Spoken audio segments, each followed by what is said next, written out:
Folks, Black Star Network is here. Hold no punches. I'm real revolutionary right now. Black power. Support this man, Black Media. He makes sure that our stories are told.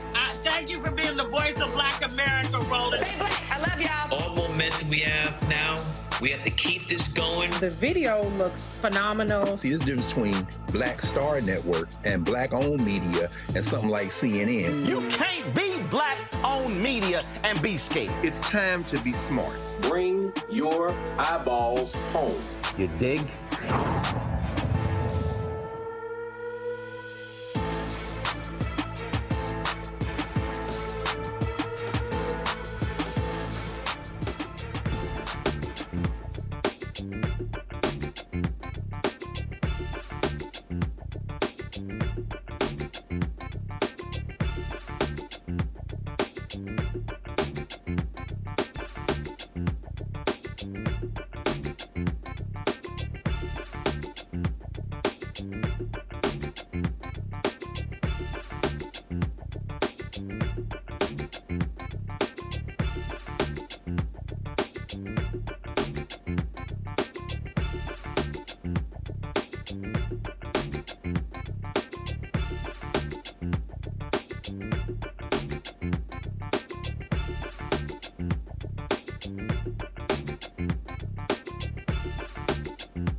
Today is Tuesday, July 23rd, 2024. Coming up on Roland Martin Unfiltered, streaming live on the Black Star Network. Black men and women have rallied behind Vice President Kamala Harris' presidential campaign. Now, a white woman says it's time for white women to stand up as well. I'll talk to Shannon Watts about her focus to win with white women campaign started. Can't look forward to that conversation. Speaking of the vice president, she was on the campaign trail today as she picked up two major endorsements from Senate Majority Leader Chuck Schumer and House Minority Leader Hakeem Jeffries. The family of a black Illinois woman who called for help, and she ended up being murdered by sheriff's deputies. That deputy is now facing murder charges. We'll show you the body cam footage of when Sonya Massey was killed in her own home. The president of the National Organization of Black Law Enforcement Executives will talk about this tragic, tragic case. Folks, it's time to bring the funk. I'm Roland Martin Unfiltered on the Black Star Network. Let's go. He's got it. Whatever the miss, he's on it. Whatever it is, he's got the scoop, the fact, the find. And when it breaks, he's right on time and it's rolling. Best believe he's knowing. Putting it down from sports to news to politics. With entertainment just for kicks, he's rolling.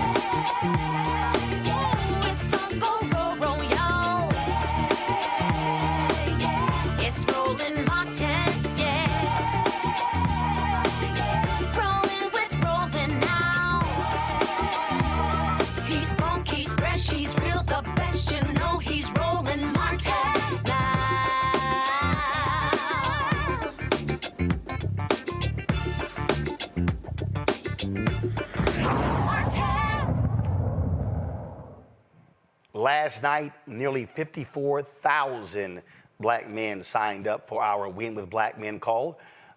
Nearly 19,000 donors contributed $1.4 million. This followed the day after black women had 45,000 women on a call, raised in excess of $2 million. This is all because of the energy surrounding Vice President Kamala Harris seeking Democratic nomination. Now, Latinos and white women say, guess what? It is time for us to unify. Shannon Watts, founder of Mom's Demand, posted this on social media. She said, time to organize a white women's conference call like the black women and men have. They have to support Vice President Kamala Harris. Who's in? Well, Shannon joins us right now. Shannon, glad to have you back on Roland Martin Unfiltered. So you saw this energy going on and you posted a series of tweets that I thought were so important, where you said, white women, it's time for us to step up. Well, Roland, thank you so much for having me on. But more than that, thank you for all of your amazing work and your leadership on this. It's truly been, informative. We stand on your shoulders. We stand on the shoulders of Win with Black Women.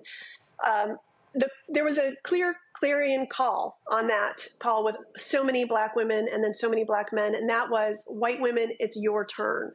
And it is our turn to use our economic power, our political power, to make sure that Kamala Harris wins. And it's a little bit more than that, too, which is, we all know white women haven't been voting the right way. They haven't been voting to protect all Americans instead of their own communities and their own families.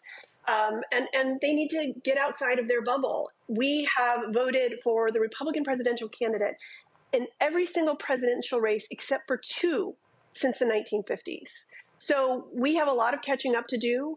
And I think we can do that when we come together to support the movement as a whole. So this is one initial call that we're hosting on Thursday night to, again, tap into the economic and political power of white women, to educate them and to deploy them to help Kamala Harris win. But at the end of the day, we are all one movement. One of the things that jumped out as I was listening to you talk, and I go back, 2016, 52% of white women voted for Donald Trump. After all the things that he said and all the things that he did, that number went up in 2020. Yeah. What do you think? What is going on? Well, we live in a racist, sexist society. We know that. And Unfortunately, when you have someone who is a fearmonger like Donald Trump, who lies and who pretends as though, he is helping people when he's actually hurting them, and then you combine that with women who are white women who are steeped in this patriarchy and this racism, then it's sort of the recipe for electoral disaster. And that's what we saw in those election cycles. It is incumbent, though, I think, on white women who voted the right way to galvanize, educate, and convert that other 52% or so of white women who did not vote the right way. And that happens in our communities. That happens in our homes. That happens in conversations with our fathers and brothers and sons, to push back and to be independent thinkers and independent voters. And it is also about making sure when we're at the grocery store or we're at childcare or we're dropping off and picking up our kids, we aren't shying away from these conversations. We are thinking about and talking about the destruction and havoc a Trump presidency would wreak. And it really is, if we can shift even just some of these women who voted the wrong way the last time and bring them back and get them to help support Kamala Harris, we win. But I think, yes, we need those women who voted the wrong way to vote the right way, but we also need the women who voted the right way to do the work. This isn't going to happen if you make one donation. It's not going to happen if you have one conversation, if you show up for one call. You have to be in this for the long haul and know it doesn't end even the day after Kamala Harris is elected president. We have to keep doing the work. Alice Walker said, activism is the rent I pay to live on the planet. And it's something that we as white women need to get out of our bubble and get used to doing. Well, the other day, unfortunately, the man who was killed at the Donald Trump rally, when his wife talked, she said that President Joe Biden reached out, but she wouldn't take his phone call. She said because her husband was a hardcore Republican and he wouldn't want her to do that. And I remember seeing some comments from white women saying, see, this is the problem. We have a lot of white women who literally just do whatever their husbands tell them to do. Yes. And I've heard that a lot, that husband says we're voting this way, we're voting this way. You agree with that? Well, I think it's egregious. So I don't agree with it in that sense, but I do agree that that is what happens sometimes. Brittany Packnett-Cunningham has this amazing quote about white women who sort of do the bidding of white men. And, it is that the patriarchy won't save you. Your whiteness won't save you from what the patriarchy has in store for you, right?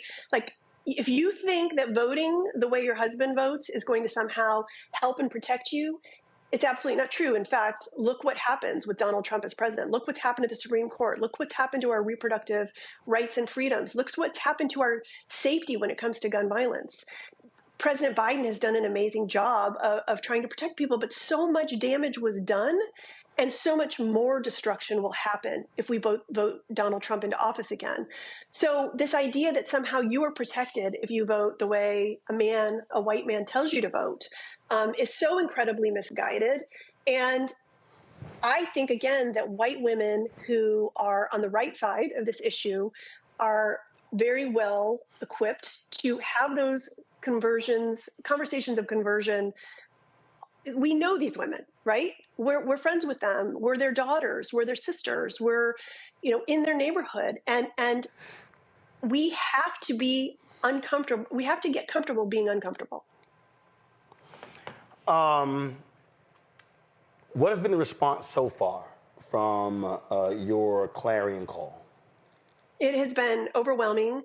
I think there's a real feeling, particularly among Black women, of like, okay, it is your time to shine. Come together, do what we have done on these calls, and then, don't organize yourself separately as white women. Don't create an organization. Don't make this the movement. Have this moment, have this call, do what we have done, and then let's come together to make sure that Kamala Harris wins.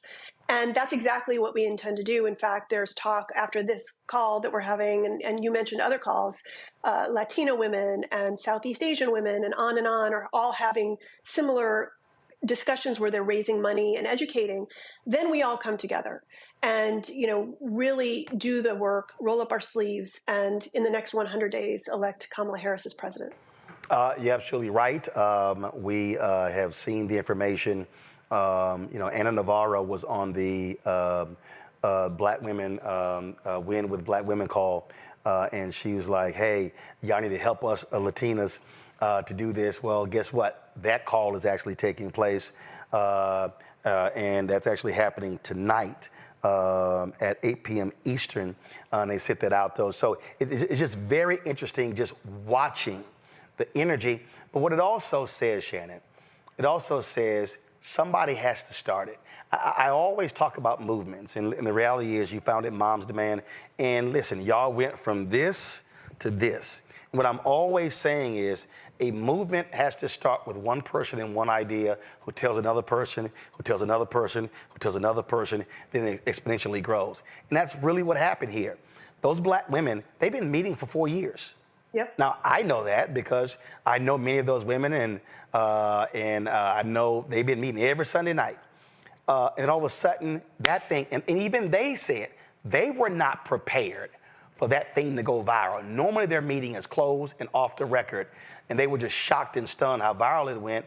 And then, of course, brothers, when they called me and said, hey, man, we got to do something. Then that happened on Monday. And now you're seeing this. But this is what I'm always trying to explain to people. No movement begins without an idea, and that's what we mean by taking a moment and turning into a movement.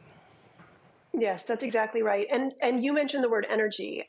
I am old enough to remember what it felt like when I knew that Barack Obama was going to be the candidate and the president. This feels very much like that. It feels like such a historic moment, such a novel moment given the way we got here. And I think we can ride this energy all the way to November and handily elect Kamala Harris. But as you said, everybody needs to have this idea. It isn't just me or any woman or any person who decides we're going to create this big movement to support people. That matters, but maybe not even as much as the little movements in your life, right? The decision to have the conversation with the woman who voted for Donald Trump last time, and to have an open conversation to try to persuade that person or your family or whoever it is. Like, those little micro movements are just as important as the big movements, because you never know when your words will stick with someone and help change their minds. And that includes knocking doors, making calls, sending postcards, doing what I call the unglamorous heavy lifting of grassroots activism. That is how Kamala Harris will win.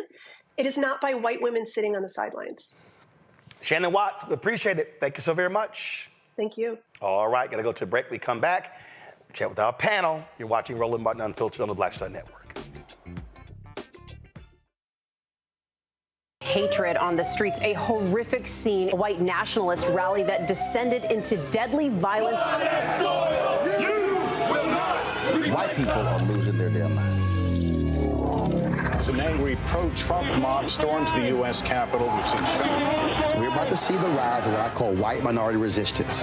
We have seen white folks in this country who simply cannot tolerate black folks voting. I think what we're seeing is the inevitable result of violent denial. This is part of American history. Every time that people of color have made progress, whether real or symbolic, there has been what Carol Anderson at Emory University calls white rage as a backlash. This is the rise of the Proud Boys and the Boogaloo Boys. America, there's going to be more of this. Here's all the Proud Boys, guys. This country is getting increasingly racist in its behaviors and its attitudes because of the fear of white people. The fear that they're taking our jobs, they're taking our resources, they're taking our women. This is white fear.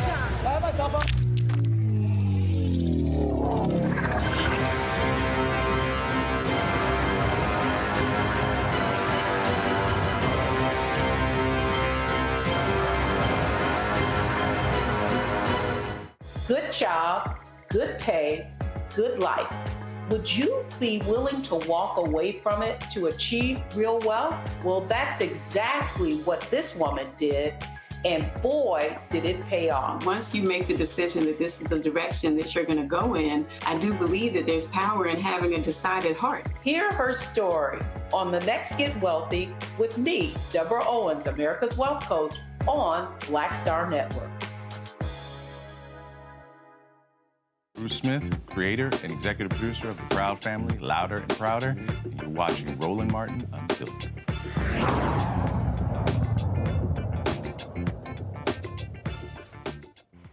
Folks, we are seeing tremendous, as we said, energy taking place all across the country.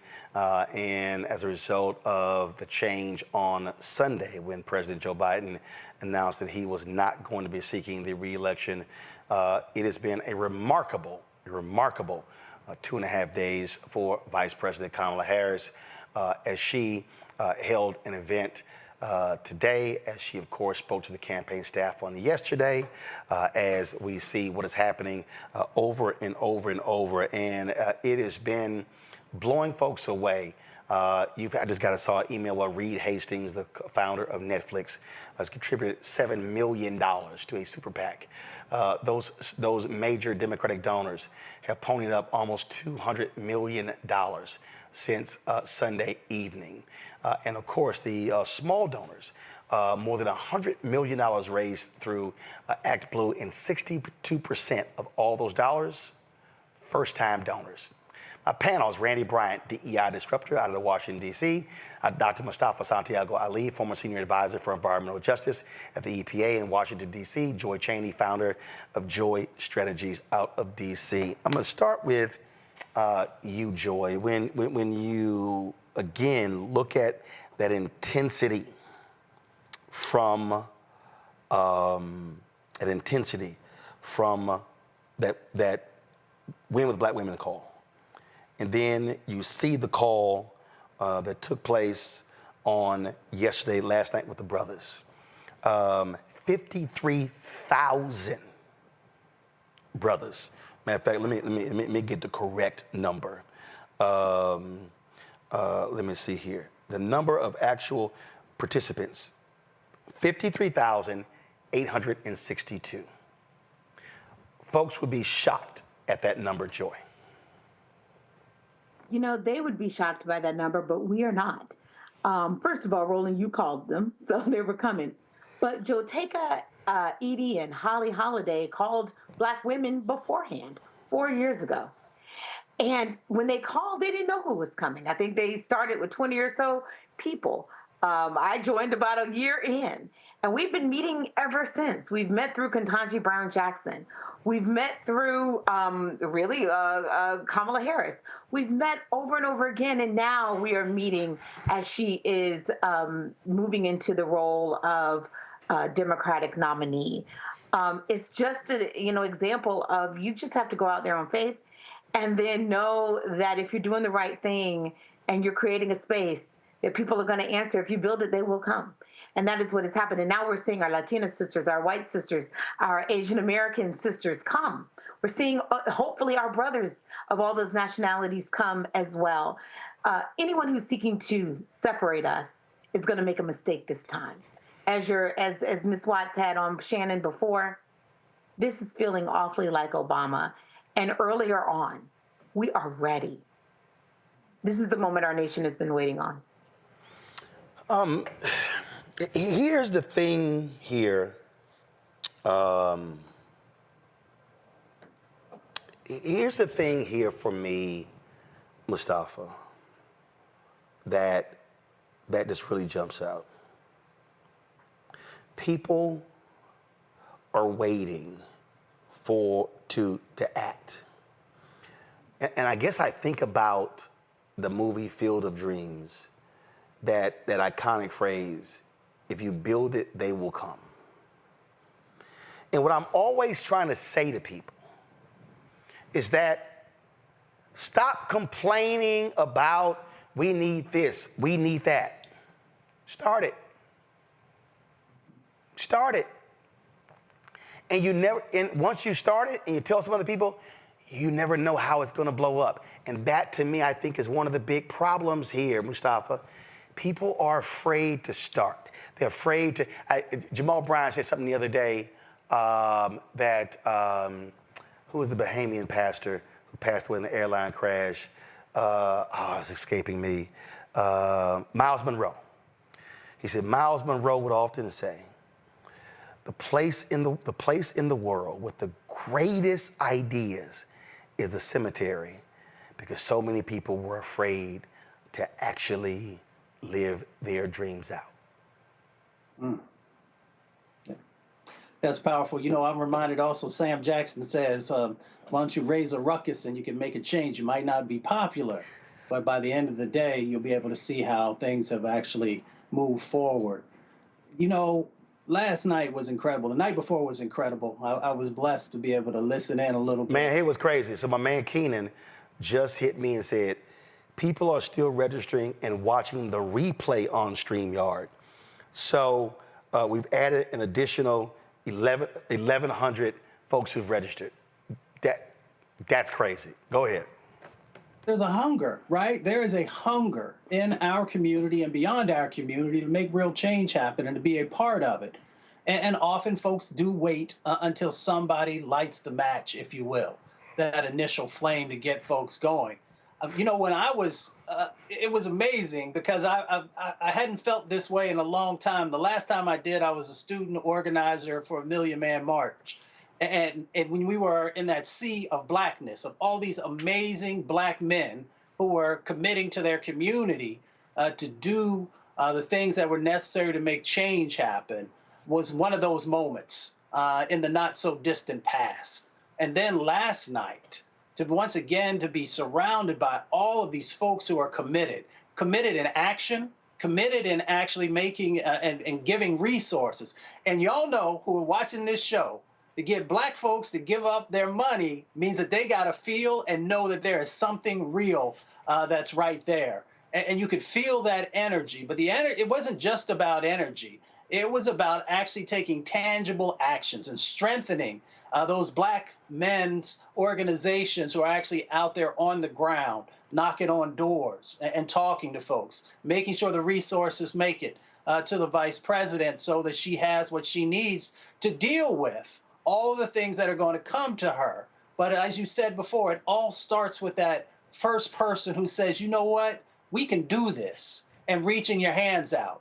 And, you know, I wrote that poem that a whole bunch of people have talked about today, where you've got these black men in that moment who are interlocking their hands, placing their arms virtually around each other and saying, no matter what comes, we are going to stand with this sister. We are going to protect her. We're going to uplift her. And yes, once she is elected, we are going to hold her accountable. But in this moment, we demand to make sure that she has the opportunity to become the next president of the United States. And we are going to play a significant role. And our sisters, who actually helped to lead us by being the first out the door, planted the seed. And then we're going to continue to water that seed. So when others say that they want to be authentic allies in this space, you know, we welcome them. But of course, we are also going to keep our eyes open to make sure that if white women say that they are going to stand in solidarity, then we're going to check to see if that's real. For our Latino brothers and sisters, we're going to make sure the same thing. So it is a welcoming space where we all have the opportunity to actually make these ideals that America has talked about for hundreds of years become a reality by making sure that the next president of the United States is Kamala Harris. What's interesting, Randy, is you already see the Republican Party, doing what they do.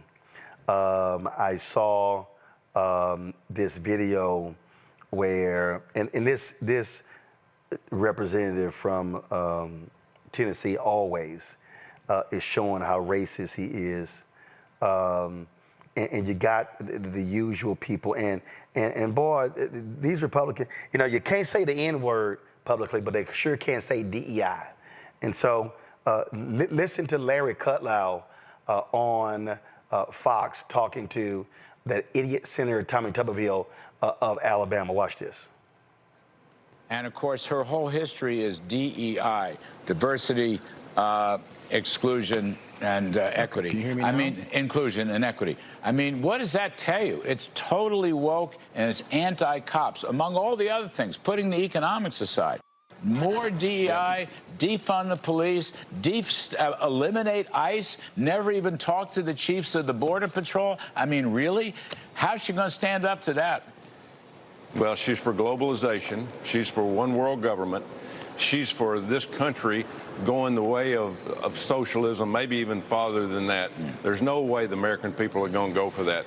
They're going to have to do a great selling job, and she's going to have to change her tune, but she's not able to do that. She is from California. She believes in that nonsense that they've put that great state of California in, and we've seen what's happened there. They have put them under. We've bailed them out several times from the federal government. So it's not going to be easy. It's going to be hard because we know what we're fighting is trying to get President Trump across the finish line. But thank God he's safe, and let's go. Thank you, sir. Senator Tommy Tuberville. They are just, I mean, they are just going on and on and on, Randy. And again, Tim Burchett, that's who it is. I'm going to try to find his little comment. And it's the usual little nonsense that they trying to play. Absolutely. I mean, DEI is the new N word. And there is this assumption that if a woman or a person of color has made it to any level of success, that it must be something that was granted to them and something that they do not deserve, which is based on white supremacist ideals. It's insulting, as I have watched the last 72 hours and what's been going on. And of course, I'm reading the insults thrown. In fact, hold on, Randy. I want you to finish your point, but I want to play you what Burchett had to say. So listen to this. Biden said, first off, he said he's going to hire a black female for vice president, and that he just skipped over. What about white females? What about any other group? It just, when you go down that route, you take mediocrity, and that's what they have right now as a vice president. So are you suggesting she was a DEI hire? 100%. She was a DEI hire. He said he was going to hire, and she didn't. Her record is abysmal at best. Oh, yeah, okay, yeah, whatever, Tim Burchett. Go right ahead. Right. And again, I mean, it is so interesting to me that white men are immediately assumed to have the qualifications. How people who have a felon and almost a failed businessman as their leader could dare suggest that highly accomplished Kamala Harris as a DEI hire is incredibly insulting, but it certainly is not new. This is what we Black people face every single day. That it's not that we're good enough, no matter how much education we have and no matter how much experience that we have. And so that's something that we're going to have to confront on this campaign. But it's easy because the differences between the two candidates is large and grand. So I'm going to enjoy tearing people apart when it comes to this. It's a strategy that they're using, but I believe that it's a flimsy strategy because she's too strong. So it's going to be, kind of fun tearing them apart, particularly when you consider the candidate they have. But it's the same old. We saw what happened with the FBI leader. Every time, it's always a DEI failure and decision. And even when they say, what did she do as vice president for Biden? I never heard anyone ask, what did Biden do when he was president for Obama? Or Pence, wait a minute, or Pence, or Quayle, or Gore, or Cheney. I mean, again, that's what's so hilarious to me. Everybody knows that the vice president's job is really just the next in waiting. I mean, come on. But this whole, oh my God, she's been horrible. Her policies, but she serves at the behest of the president. Absolutely. That is it. But we're going to be scrutinized more critically and harshly just for the simple fact that she is a woman and that she is of color. All right. Hold tight 1 second. Got to go to a break. We come back. More on Roland Martin Unfiltered on the Black Star Network. Don't forget, support the work that we do.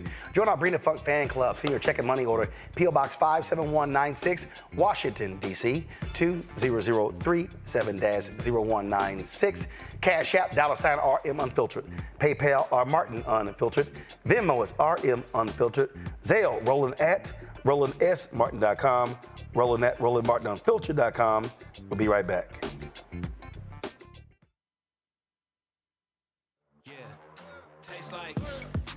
Curl Prep Natural Hair Solutions at curlprep.com. I'm in shock. For curls, locks, braids, twists, and even those wigs and extensions. Women, men, and children are loving this line. Look at this video and you be the judge. People line up to see this product in action at hair shows, and when they take a seat and try it, they don't believe it's their hair. Buy the products at curlprep.com. It works on all hair types. Use code ROLAND, that's ROLAND, lowercase letters, to get a 15% discount. Parents, remove the ouch. You will love this system because you can comb the product through your child's hair with your fingers. It's all at curlprep.com. Use code ROLAND, lowercase letters, to get a 15% discount. On a next, A Balanced Life with me, Dr. Jackie. How are you being of service to others? Doing for someone beside yourself is such a big part of living a balanced life.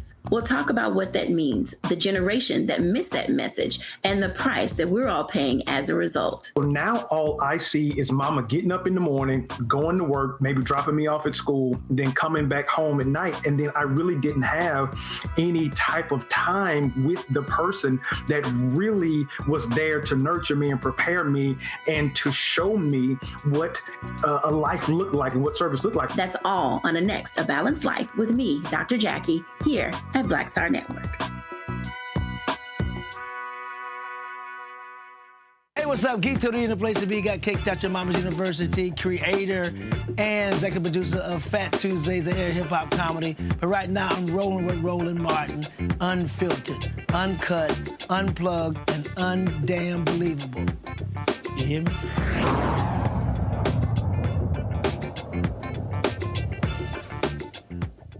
Before I go to my next guest, you can always count on black people doing extra stuff. So when I'm playing video from my iPad, so when you're on Twitter, what happens is you play the video straight. So normally we download the video, but listen, we rocking and rolling. You can just play the video straight on Twitter. Now Twitter used to, when you played the video, it will stop at the end of the video. Well, they changed their algorithm, so now it just jumps to whatever the next video. So when I played that Tim Burchett bite, the next video was two big asses. Actually, it looked like four hams. And it was Jonathan Slocum, the comedian, who of course sent me a text message where he said, be careful, bro. Go to my iPad. And so he took a screenshot of him watching the show on his Mac computer. And I was like, Jonathan, this is how this works. I said, but don't worry about it. I said, watch this. It's coming up next. So I think this was really Jonathan just trying to get a shout out on the show. So Jonathan, you got it. All right. I've said here many times that Vice President Kamala Harris is the weapon the Democrats needed. Now that she is headed to become the presidential nominee, it looks like I, along with others, was right. Author and columnist Steve Phillips published this article, Running Kamala Harris May Actually Be a Political Masterstroke for the Democrats. He's the author of Brown is the New White and How We Win the Civil War. He joins us from San Francisco. Okay, Steve, why do you say it's a masterstroke? So it's great to be with you, Roland, and you were 100% right on Kamala being the one. Lost in this, the concern about the polls, everyone's talking about how badly Biden was doing in the polls, et cetera, is that ironically or interestingly, his numbers with white people were fine. He had 42% support among whites in the CBS poll that had him down 4 or 5 points. And that was the thing that I kept emphasizing. A week after the debate, my man Terrence Woodbury, the top pollster, sent me this text message. To that point, I'm gonna let you finish that, Steve, but I want to. So he sent me this. Trying to pull it up. We were talking about his numbers, and he said, I think Biden still can win this. He said Democrats got to stop trashing their own candidate. But what he told me was what you just said about those white numbers. What he told me then was, this was, everybody think I'm lying, this was July 12th. Debate was June 27th. He said, path to victory is clear. Biden is winning white seniors, white women, white college, white suburbs. That's about 70% of the electorate, and they are the hardest for Dems to win. Biden was doing better among white voters than Clinton, Hillary Clinton, and Barack Obama. And I said, my biggest concern, Steve, was if they force Biden off the ticket, will that white demographic hold? Now continue. Exactly, and that is the challenge that we're going to have to look to. And so, but the reason it's a masterstroke is because if, in fact, as those polls were showing, that the percentages in support among people of color was low. They had people, African American support at like 73%. No Democratic nominee has ever gotten less than 83%. And so that was the underlying problem. And so you had Latinos down at like 50-something%. Biden got 65%. So if you can galvanize and mobilize and inspire the voters of color, shore that up, bring up the enthusiasm, that's going to bring the overall numbers back up significantly. I expect, based on this, what happened with the Black Women Call, the call you organized, the Black Men Call, and all these different pieces, I expect that Kamala is going to have Obama-like numbers among African Americans, which then gives you a little bit of wiggle room in terms of the white support. You can actually lose a little bit of the white support. You could really go down to around 39, 38%. Right. Obama got 39% in 2012 in his reelection, but he had such large black support that he was able to carry the day. But I think what people need to understand, and again, this is, excitement is one thing, but I think the Dobbs decision is the wild card. Yeah. Here's what I mean. We had, of course, we just had Shannon Watts on, where she's like, white women, we got to step up. Right. So the reason I think the Dobbs decision changes what is historical, 52% of white women went for Donald Trump in 2016. The Dobbs decision has woken a lot of white women up. Exactly. School shootings has as well. Those white women in Tennessee, those women, they were calling mom's demand. Those white women were putting pressure on legislators. And so the unknown here is, with Vice President Kamala Harris centering reproductive rights, and we look at all of these special elections, these state referendums, this may be the year with her at the top that causes Republicans to lose less than 50%. If Democrats could shave off 3 points, white women, game over. Right, 100%. That's what you're talking about. So Dobbs, that the progressive vote, the Democratic vote in the Kansas, in Ohio, places where Democrats never win, or at least Kansas rarely win, and Ohio very rarely win as well. The right was stunned. And that's, Steve, that's why Donald Trump, no. I'm not going to have a national abortion ban. I'm not going to have it. They are scared to death of the post-Dobbs political fallout. Exactly. And so if the progressive Democratic-backed policies are winning in places like Ohio and Kansas, then this is a different moment. And this is a different period in time, and that Dobbs has wakened people up. And so you take that, as well as the larger cultural dynamics in terms of where, the place, the success of the movie Barbie, Beyonce, Taylor Swift. The culture is having more embrace of women's perspectives, women's point of view, women's independence. And so this really could be the moment to run a woman at the top of the ticket, and a woman of color on top of that is even an added benefit. Questions from the panel. Randy, you first.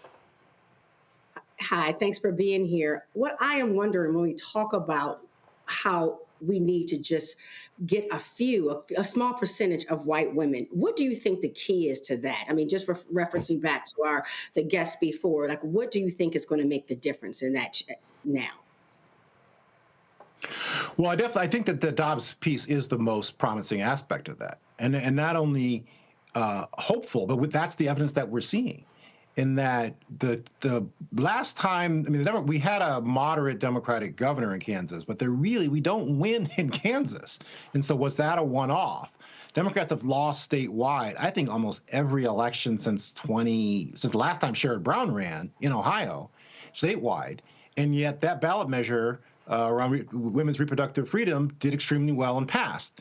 So you take that, and then you juxtapose that with who we're running against. A man who is on tape bragging about grabbing women. A man who has been found civilly liable for sexual assault. A man who was found 34 criminal counts for paying off a porn star. And then you juxtapose that with this movement around women's rights and women's equality and women's bodily autonomy. That's a very sharp contrast that does give the opportunity to shave off some of that support among white women. Go ahead.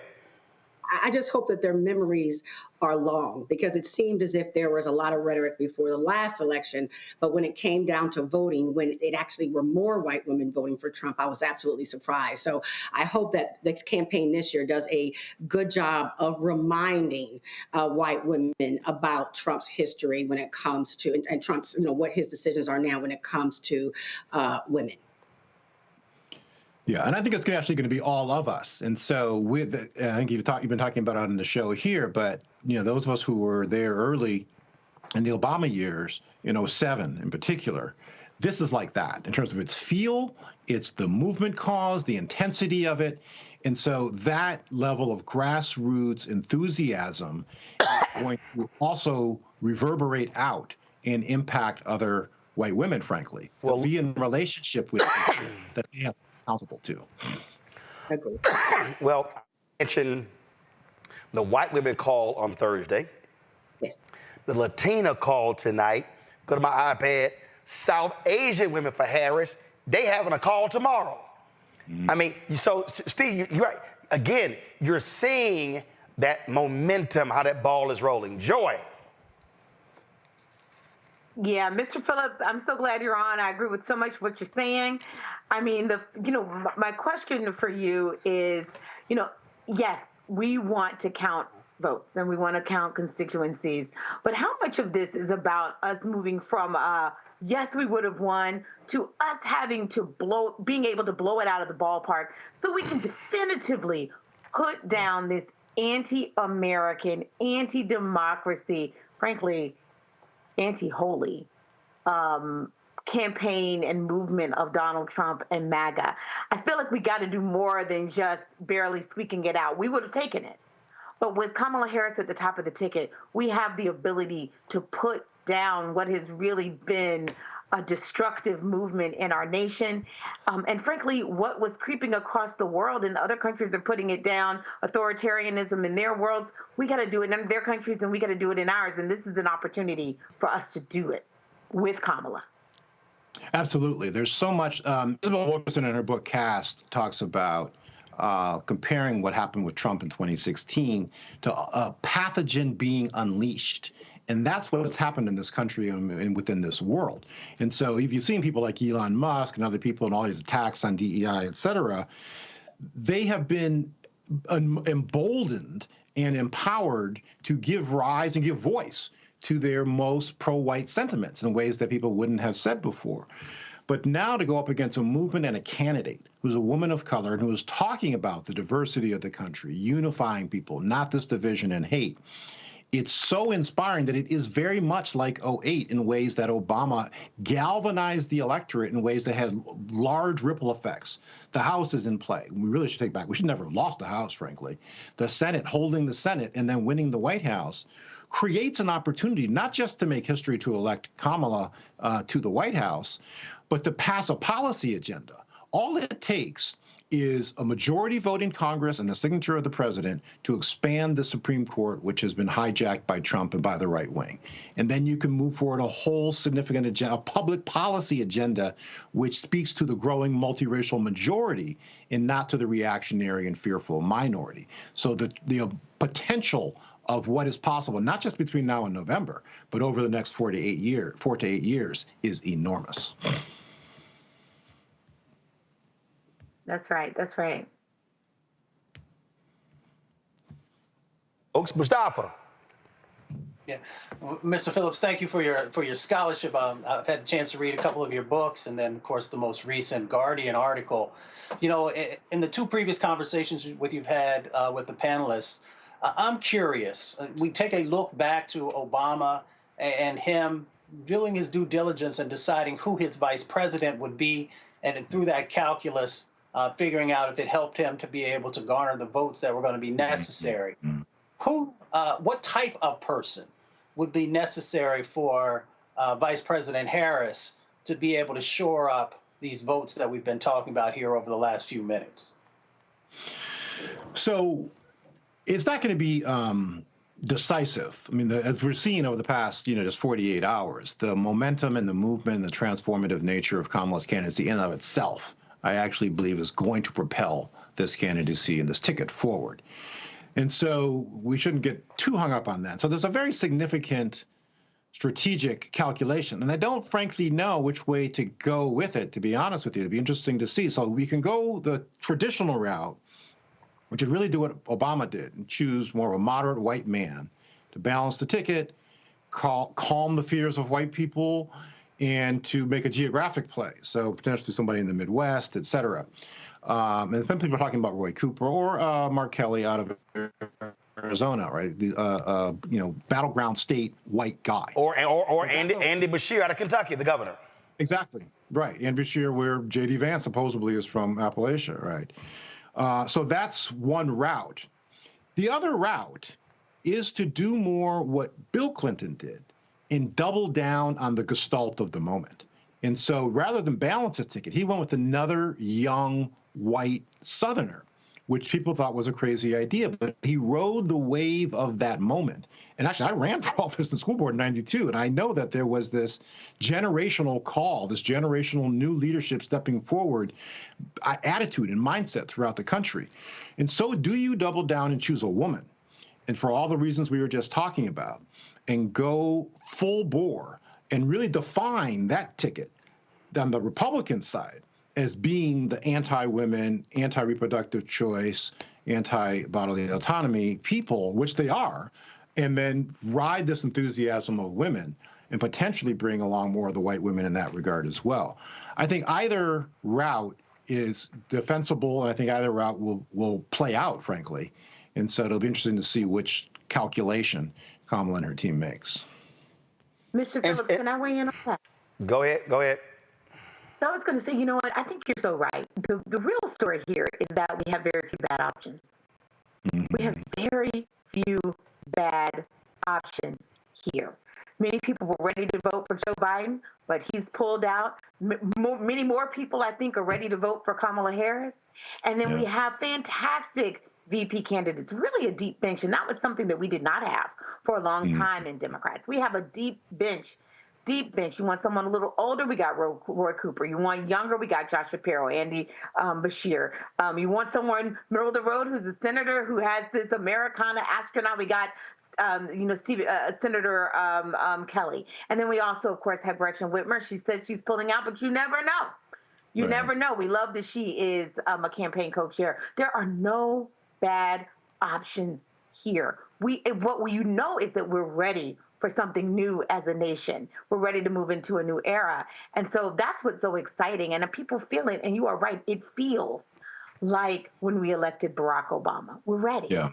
And this isn't the main point, but we should, keep in mind, those of us who have a race-conscious analysis, that I think there's a lot to argue for Whitmer as the VP, and if she runs as VP, and if they win the White House, then the lieutenant governor of Michigan is Garland Gilchrist, an African-American, who would then become the governor of that state. If they pick Pennsylvania Governor Josh Shapiro, lieutenant governor there is black.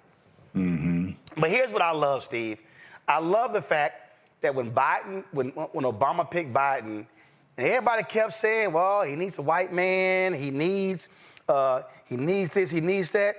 Didn't nobody call that DEI? And ain't nobody saying it's DEI picking a white man right now. It's just interesting how they never call it DEI when it's white folk.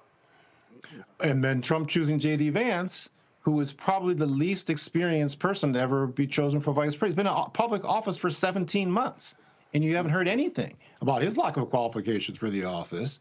So, yes, there's very much a double standards and talking out of both sides of their mouth. Absolutely. Steve Phillips, I appreciate it, sir. Thank you so very much. Thanks for having me on, Roland. Great to see you. All right, folks, we will be back right here. Talk more politics, but also we're going to talk about this shameful story out of Illinois. Black woman murdered in her own home by the cops because she was holding a pot of hot water. You're watching Roland Martin Unfiltered from the Black Star Network.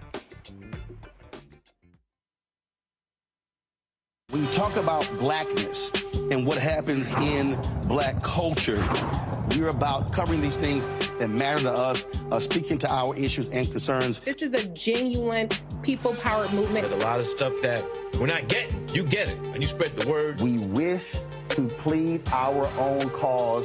Too long have others spoken for us. We cannot tell our own story if we can't pay for it. This is about covering us. Invest in black-owned media. Your dollars matter. We don't have to keep asking them to cover our stuff. So please support us in what we do, folks. We want to hit 2,000 people, $50 this month, raise $100,000. We're behind 100,000, so we want to hit that. Y'all money makes this possible. Checks and money orders go to P.O. Box 57196, Washington, D.C. 20037-0196. The Cash App is $RM Unfiltered. PayPal is R Martin Unfiltered. Venmo is RM Unfiltered. Zelle is Roland at RolandSMartin.com. Coming soon to the Black Star Network. I still have my NFL contract in my house, having a case. It's 4 of them, for my 4-year contract. I got a $600,000 signing bonus. My base salary for that first year was $150,000. Matter of fact, $150,000. $150,000. That's what I made, $150,000. Now think about it. My signing bonus was a forgivable loan, supposedly. When I got traded to the Colts, they made me pay back my signing bonus to them. I had to give them their $600,000 back. Wow. Yeah, I was so pissed. Because, I try to be a man of my word. I'm like, you, I'll give you your money back. Even though I know I earned that money, I gave them their money back. I gave them their $600,000 back. But yet, I was this malcontent. I was a bad guy. I'm about the money. It wasn't about the money. It was about doing right. Because I looked at, because you look at contract. Look at John Elway. John Elway was making $1 million, $800,000. I was making $150,000. I was doing everything. And I'm like, but yet I was, I got so many letters, so I just play for free and all that kind of stuff. You don't forget that kind of stuff. Right. That stuff is hurtful.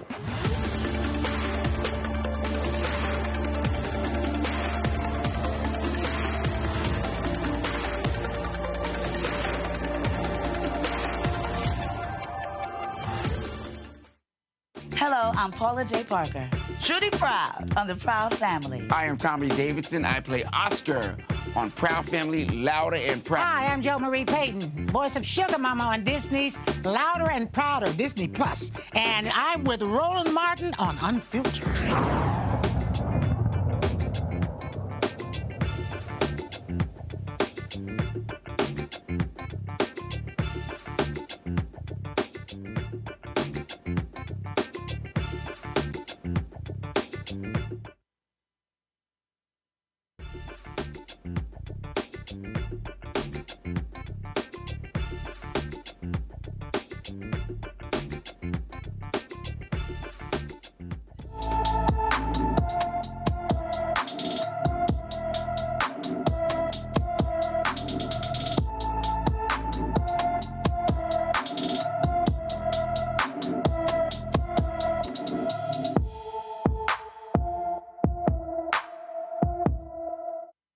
LaShondra Follins has been missing from Minden, Louisiana since February 24th.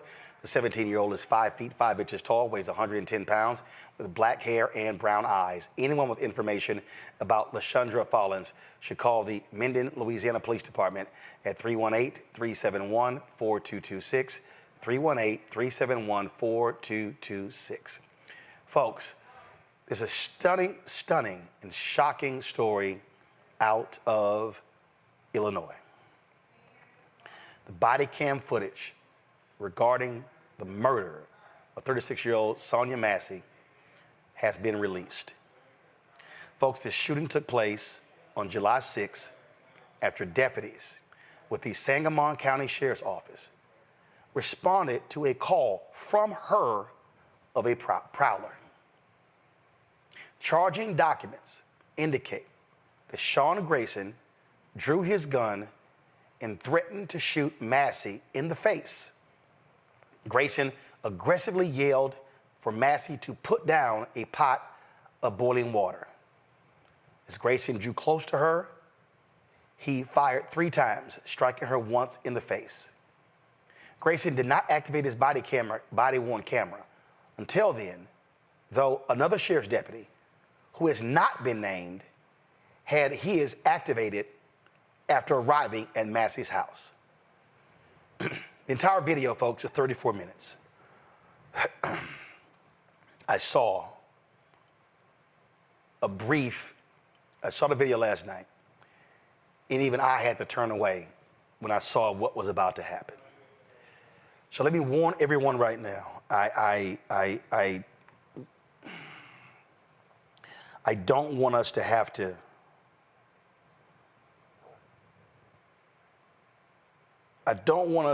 to deal with this. But I need you to turn away if you do not want to see this video. Remember we had, was it Tiana Jefferson in Fort Worth, shot and killed in her own home? We've seen this for far too many times. So, roll the video. Windows. Oh, it was something that happened earlier. Okay, perfect. What is your last name? Shouldn't have to think about your last name. You're not in trouble. I just need to text. Massey. Huh? Massey. Do you have an ID? That'd make things so much easier. I just need just driver's license will do, and then I'll get out of your hair. I want to show y'all my paperwork. I will get your paperwork. What paperwork? Okay. I got some paperwork. Well, just get your ID real quick. Well, let's get your ID first, and then one task at a time here. Okay. Let me Here, grab your ID for me. Okay. Your ID. One task at a time. So let's do an ID, and then you can dig around for your paperwork. I don't know where my ID is. You have that stack right there, maybe? Okay. 1 second. Check on her. Let me get this. No, we don't need a fire while we're here. All right. Okay. Let me see. Okay. Where are you going? Huh? Where are you going? Away from your hot steaming water. Away from my hot steaming water? Yeah. Oh, I would rebuke you in the name of Jesus. I rebuke you in the name of You better fucking not. I swear to God, I'll fucking shoot you right in your fucking face. Okay, I'm sorry. Drop the fucking pot! Drop the fucking pot! Drop the fucking pot! 19 shots fired. Shots fired! Shots fired! Drop the fucking pot!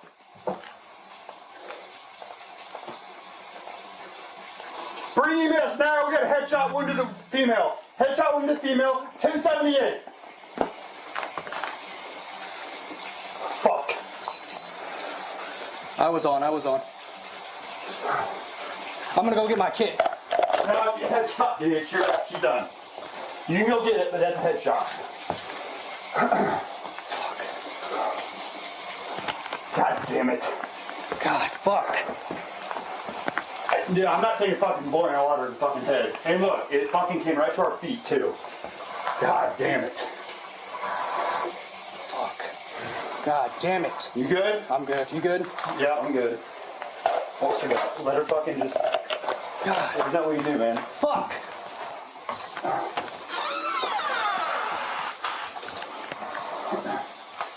You good? All right. Fuck.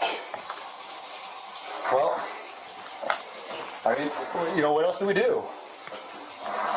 I'm not taking hot boiling water to the fucking face, and it already reached us.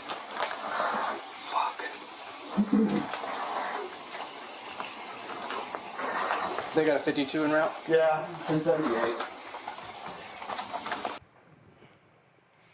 Sonya Massey's father, James Wilburn, was on CBS Mornings with Gayle King. And he talked about how he found out how his daughter died. I was never told that it was a deputy-involved shooting. We were under the impression that she was killed by the intruder or some other person from the street or something, and they just went in there and found her dead body.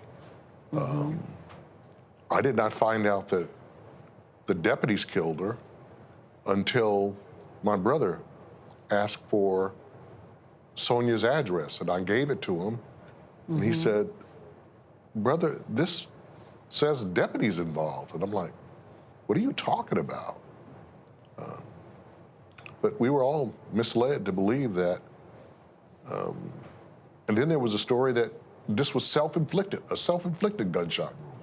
Oh, my goodness. So I think the cover-up started from just right after it happened. And thank God for the body camera footage. It's probably the most horrible and heart-wrenching thing that we've ever seen in our lives. But if it were not for the body cam footage, we would not have known that this occurred. She feared for her life. There was some premonition that she had.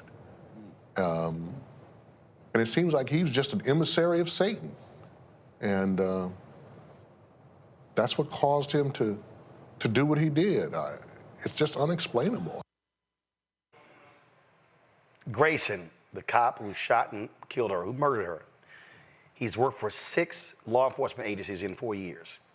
He's facing 5 charges, including 3 counts of first-degree murder, aggravated battery with a firearm, and official misconduct.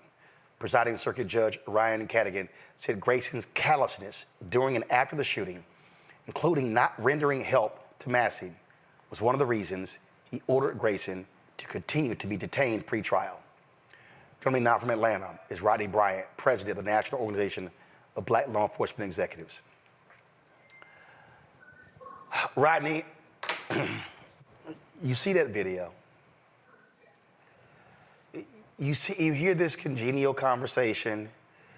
She is boiling a pot. You hear her talk about rebuke something in the name of Jesus. And this cop just goes crazy.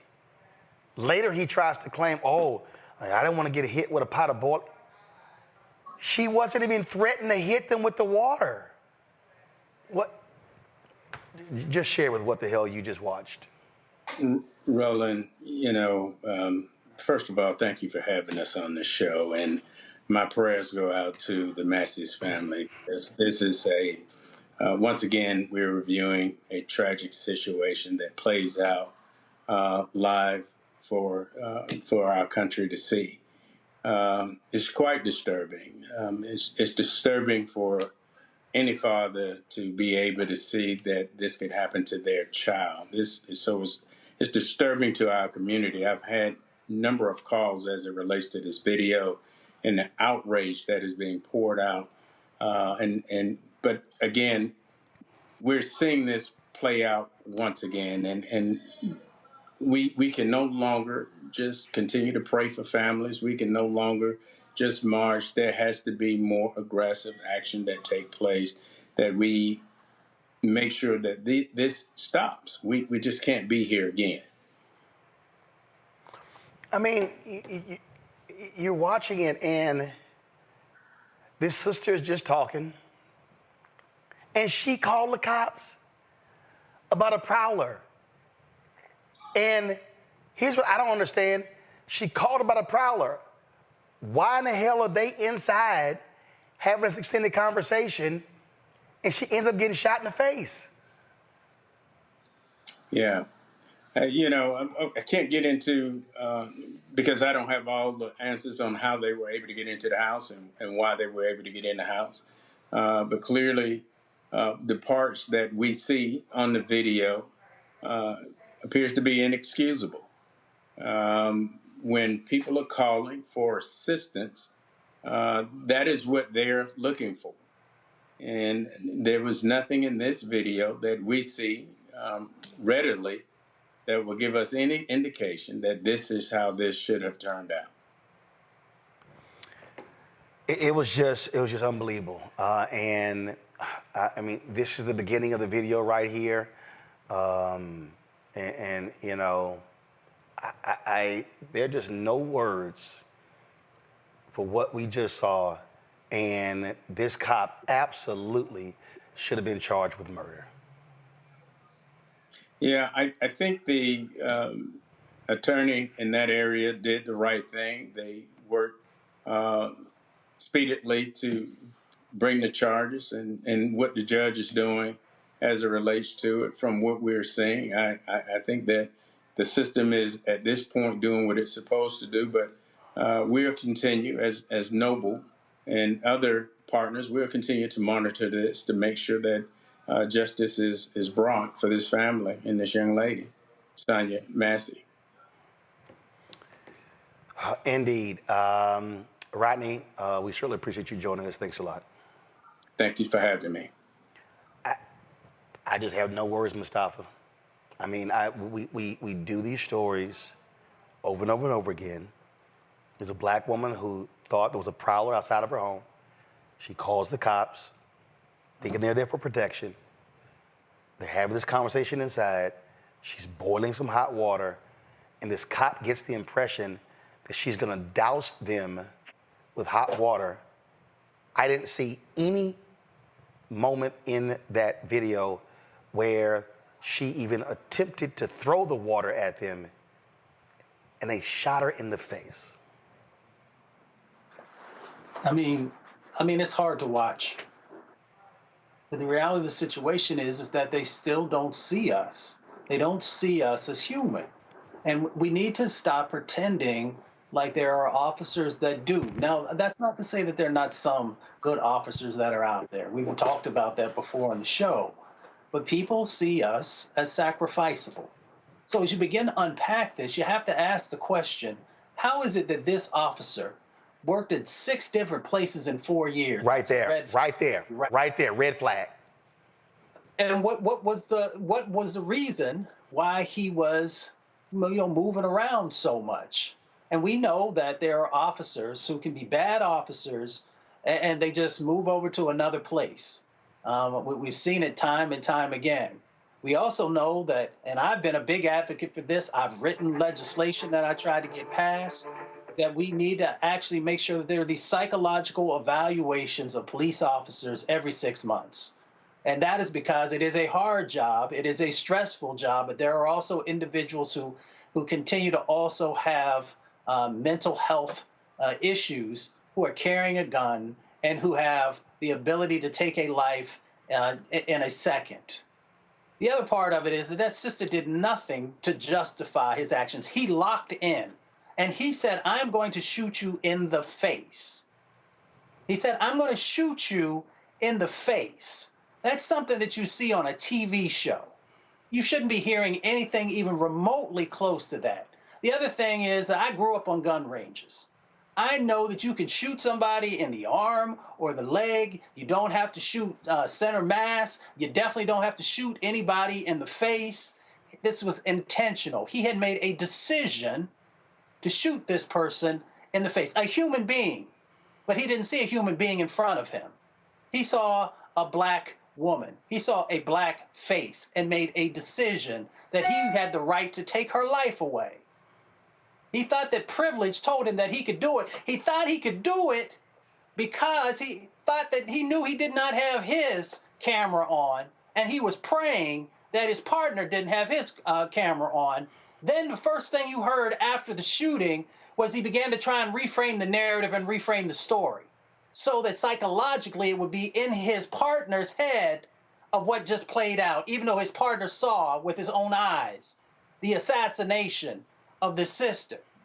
So we got to understand the game that's going on, and we've got to make some decisions also. So we've been talking about our vote, right? And everybody's excited about, the candidate, Kamala Harris.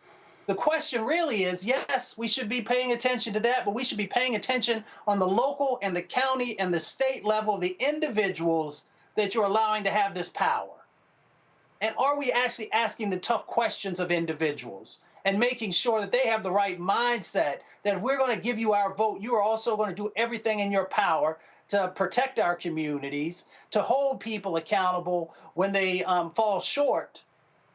And if we're not willing to actually do that hard work, we are going to continue to be in these sacrifice zones. We are going to continue to have our lives taken away from us, whether our name is Breonna Taylor, our name is Eleanor Bumpers, or Alberta Sproul, or Sandra Bland, or we can go on and on and on because they do not value our lives.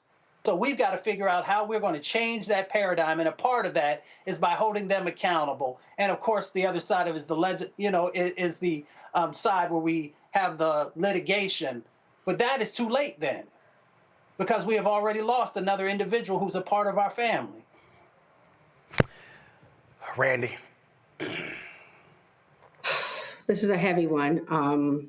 It almost seemed as if he came in to kill. He was aggressive with her from the minute he walked in. He treated her as an enemy from the minute he walked into the door. She called them to get help. So I don't know why she immediately was being questioned as if she were the criminal.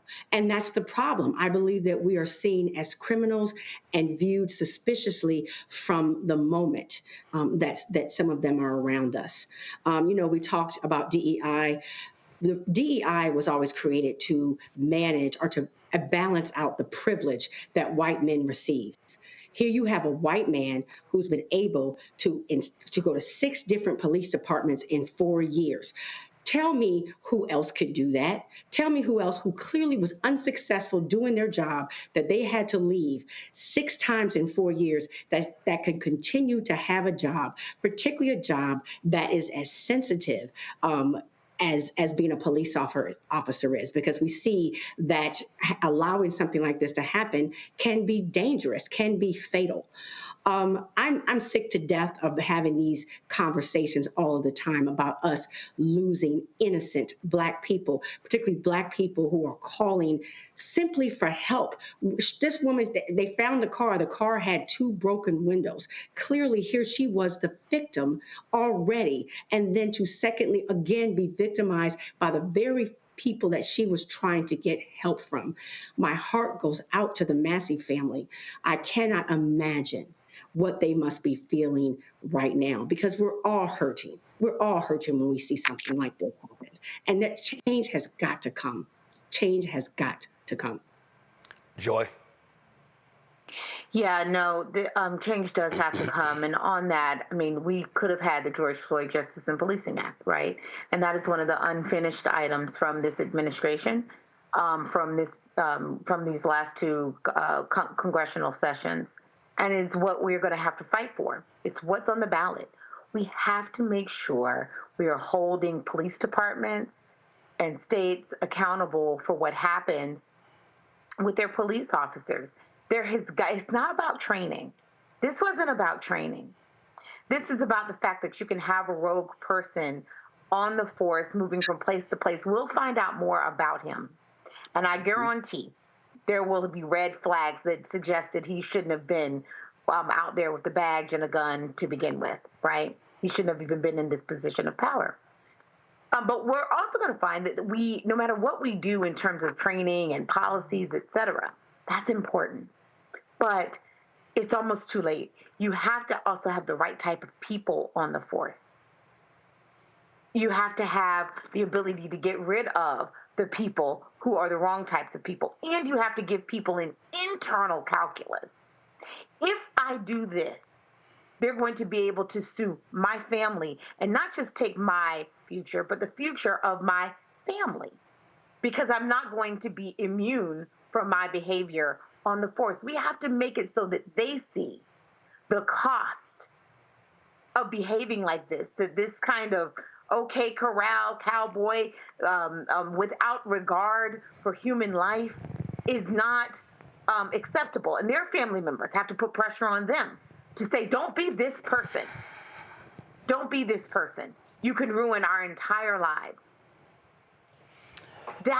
We have to change the calculus, because it's not enough for us to just count on somebody not being a good cop, taking matters into their own hands, exaggerating, hoping people don't have their camera on, forgetting that people have their camera on. That happens too. Just deciding that they can say whatever. And so, we are so excited about the potential of a President Harris. But whether it's a President Harris or a President Trump, we must hold our politicians accountable for getting this under control. It is 2024. We have had a Black president.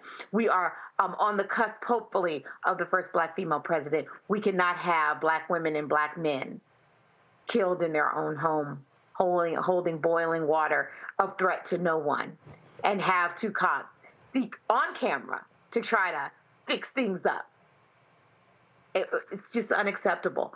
Time's up on that. That ends now, and we've got to hold our politicians accountable for making it so, Democrat and Republican. President Joe Biden released a statement regarding the murder of Massey. This is what he said. Sonya Massey, a beloved mother, friend, daughter, and young Black woman, should be alive today. Sonya called the police because she was concerned about a potential intruder. When we call for help, all of us as Americans, regardless of who we are or where we live, should be able to do so without fearing for our lives. Sonya's death at the hands of a responding officer reminds us that all too often Black Americans face fears for their safety in ways many of the rest of us do not.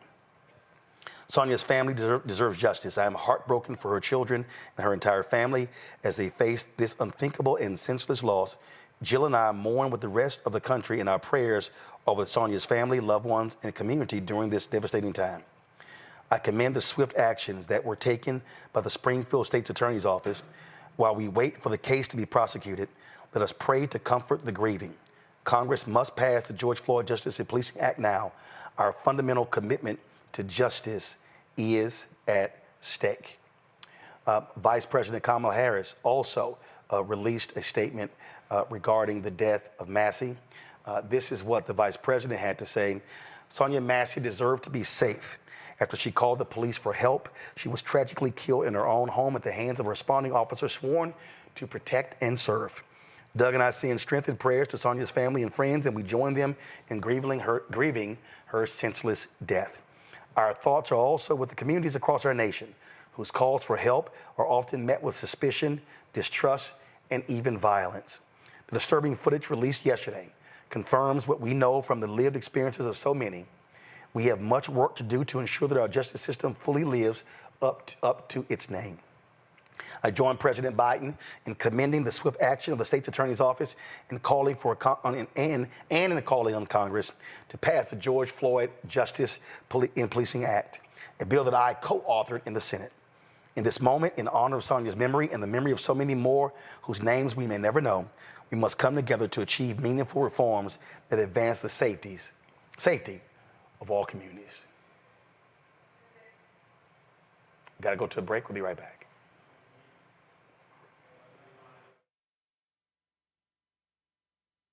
Hatred on the streets, a horrific scene, a white nationalist rally that descended into deadly violence. White people are losing their damn minds. As an angry pro-Trump mob storms the U.S. Capitol, we're about to see the rise of what I call white minority resistance. We have seen white folks in this country who simply cannot tolerate Black folks voting. I think what we're seeing is the inevitable result of violent denial. This is part of American history. Every time that people of color have made progress, whether real or symbolic, there has been what Carol Anderson at Emory University calls white rage as a backlash. This is the rise of the Proud Boys and the Boogaloo Boys. America, there's going to be more of this. Here's all the Proud Boys, Dave. This country is getting increasingly racist in its behaviors and its attitudes because of the fear of white people. The fear that they're taking our jobs, they're taking our resources, they're taking our women. This is white fear.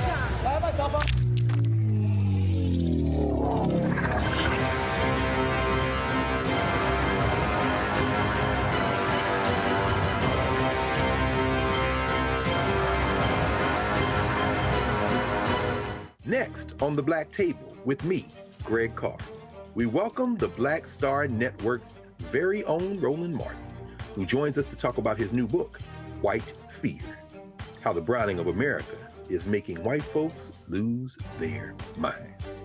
The book explains so much about what we're going through in this country right now, and how, as white people head toward becoming a racial minority, it's going to get, well, let's just say, even more interesting. We are going to see more violence.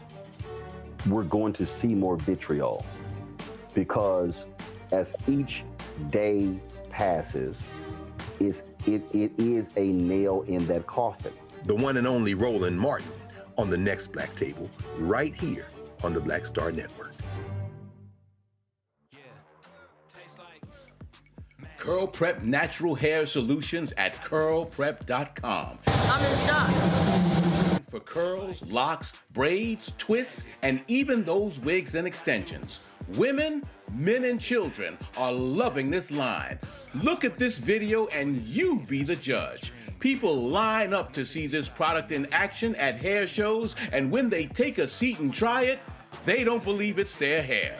Buy the products at curlprep.com. It works on all hair types. Use code ROLAND, that's ROLAND, lowercase letters, to get a 15% discount. Parents, remove the ouch. You will love this system because you can comb the product through your child's hair with your fingers. It's all at curlprep.com. Use code ROLAND, lowercase letters, to get a 15% discount. Fanbase is pioneering a new era of social media for the creator economy. This next generation social media app with over 600,000 users is raising $17 million, and now is your chance to invest. For details on how to invest, visit startengine.com/fanbase or scan the QR code. Another way we're giving you the freedom to be you without limits.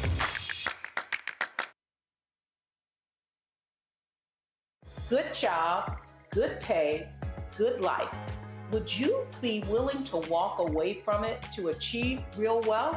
Well, that's exactly what this woman did, and boy, did it pay off. Once you make the decision that this is the direction that you're going to go in, I do believe that there's power in having a decided heart. Hear her story on The Next Get Wealthy with me, Deborah Owens, America's Wealth Coach, on Black Star Network. This is Essence Atkins. Mr. Love King of R&B, Raheem Devon. It's me, Sherry Shepard, and you know what you're watching. You're watching Roland Martin, Unfiltered.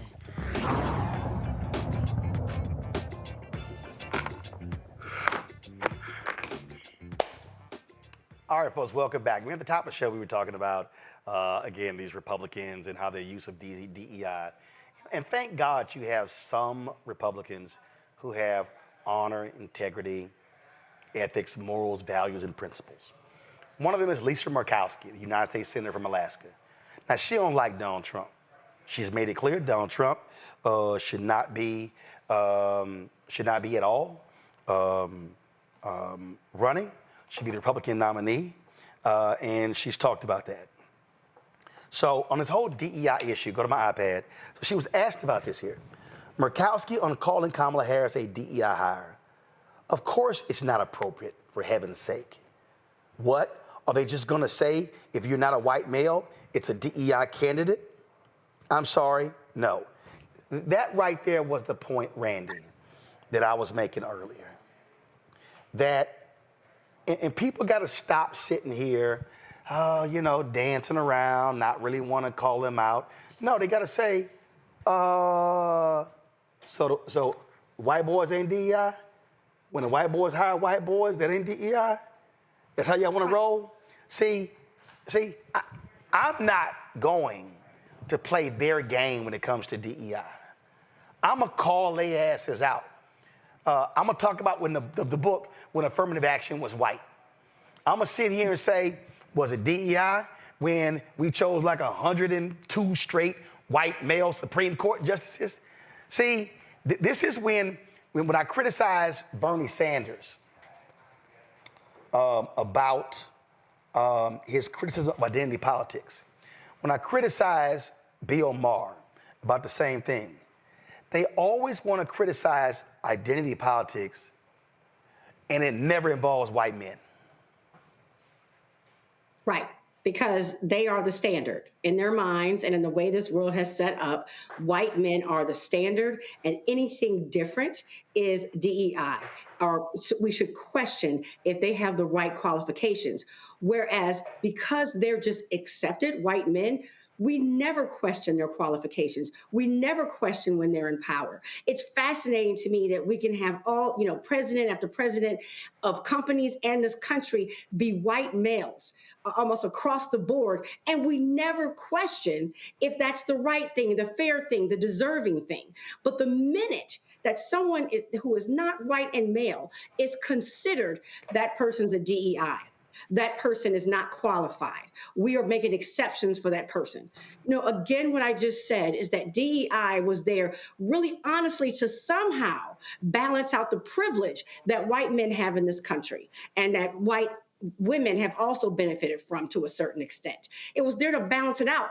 And white men have shown themselves to be so incredibly greedy that although they still run almost everything, they are upset, will raise hell anytime anyone else is given a chance, regardless of how qualified they are. I mean, the reason why I call myself the DEI disruptor is here I have worked in this field for so long, and I was disgusted at the way that the term that the field was being characterized. So I had to say, I'm going to disrupt this. I am, like you, Roland, going to call people out. That's absolutely a major insult to anyone to say the only way that this person is in the place that they are is because we're doing them a favor, because it's charity, because that person just happens to be Black. How do you look at someone with a record like our vice president and say, oh, well, she's only there because she was Black and a woman?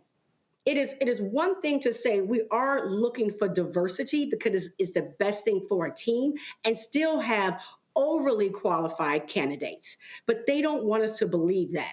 And here they are, white men who have gotten major positions, they get most of the positions, and no one questions it.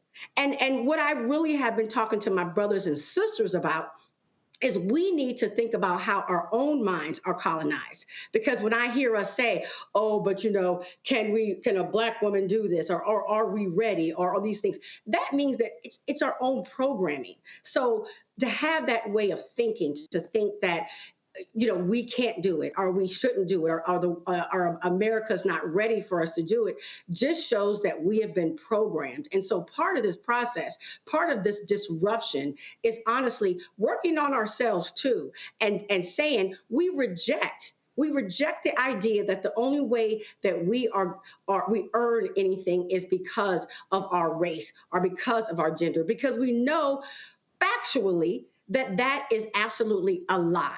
There's nothing that indicates that we have been given any favors in this country. Joy. Amen, sister. I want to echo those remarks.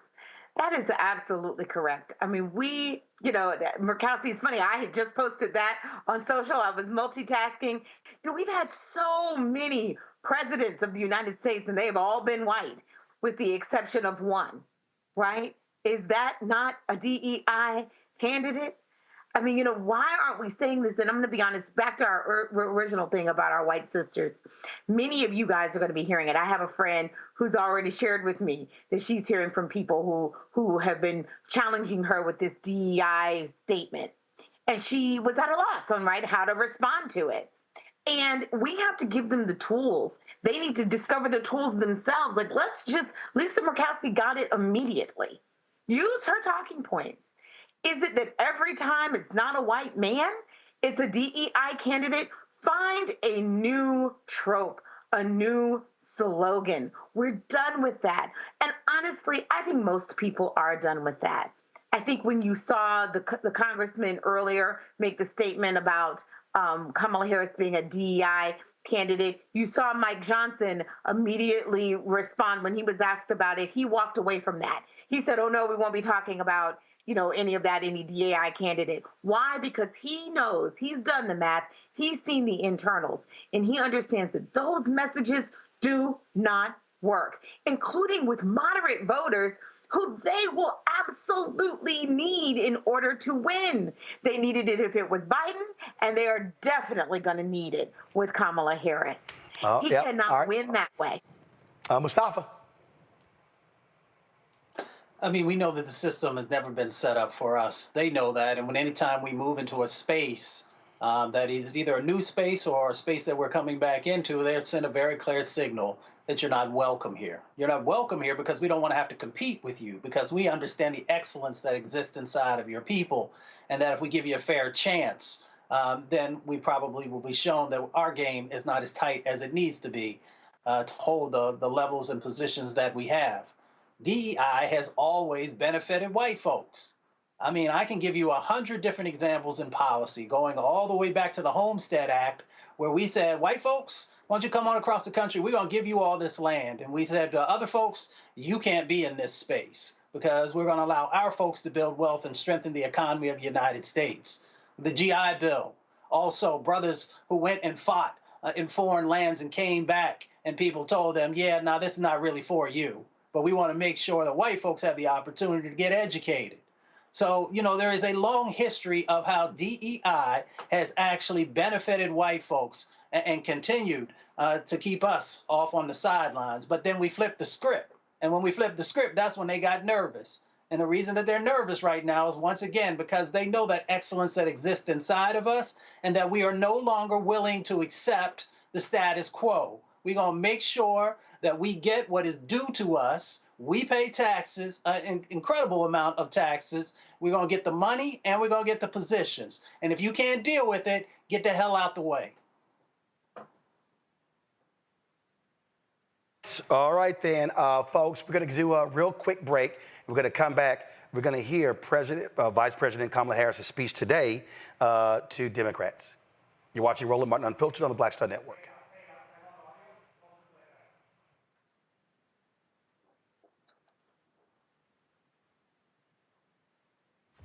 This next generation social media app with over 600,000 users is raising $17 million, and now is your chance to invest. For details on how to invest, visit startengine.com/fanbase or scan the QR code. Another way we're giving you the freedom to be you without limits. Hi, I am Tommy Davidson. I play Oscar on Proud Family, Louder and Prouder. I don't play Sammy, but I could. Or I don't play Obama, but I could. I don't do Stallone, but I could do all that. And I am here with Roland Martin on Unfiltered.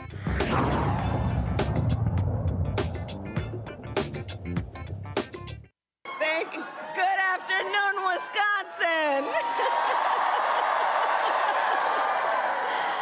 Good afternoon, everyone. Thank you. It is good to be back. Thank you all very much. Can we please hear it for Leah and her extraordinary story and leadership? Thank you. And I do believe our teachers do God's work. They teach other people's children, and God knows we don't pay them enough. Let's thank her. And it is so good to be here and be back with so many extraordinary leaders, including my friend, the great governor of Wisconsin, Tony Evers. He's here somewhere. My dear friend, Senator Tammy Baldwin. And I had the privilege of serving with Tammy when I was in the United States Senate, and she is always fighting for the people of this state. And I know that the folks that are here are going to make sure you return her to Washington, D.C. in November.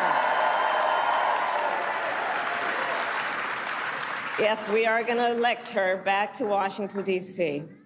It is so good to be here also with Lieutenant Governor Sarah Rodriguez, Attorney General Josh Cole, Wisconsin Secretary of State Sarah Godlewski, County Executive David Crowley, Mayor Cavalier Johnson, and the great state party chair, Ben Wickler, who I have worked with. Ben, you and I have been working together for years, and I can attest he knows how to build the infrastructure that delivers wins up and down the ballot. Thank you, Ben.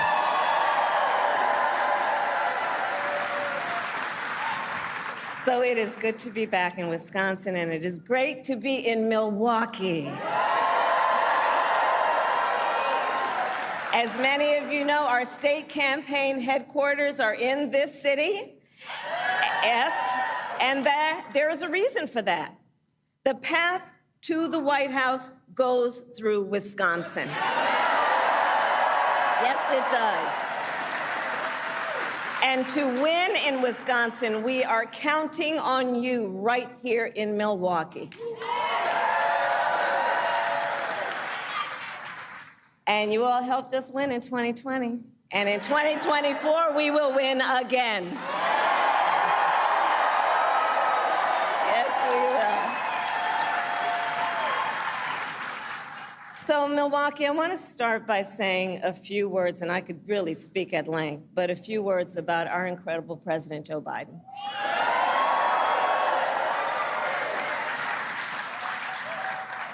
It has truly been one of the greatest honors of my life to serve as Vice President to our President Joe Biden. Joe's legacy of accomplishment over his entire career and over the past 3.5 years is unmatched in modern history.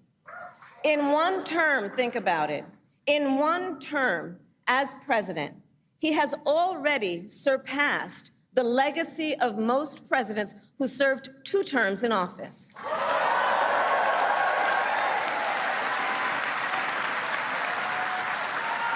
And I know we are all deeply, deeply grateful for his continuing service to our nation. And it is my great honor to have Joe Biden's endorsement in this race.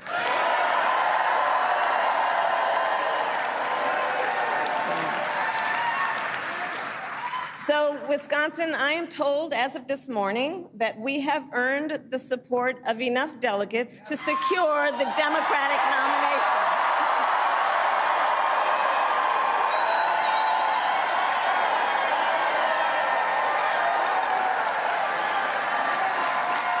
And I am so very honored, and I pledge to you, I will spend the coming weeks continuing to unite our party so that we are ready to win in November.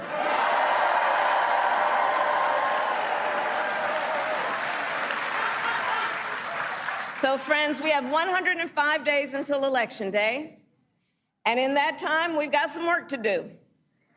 But we're not afraid of hard work. We like hard work, don't we? And we will win this election. Yes, we will.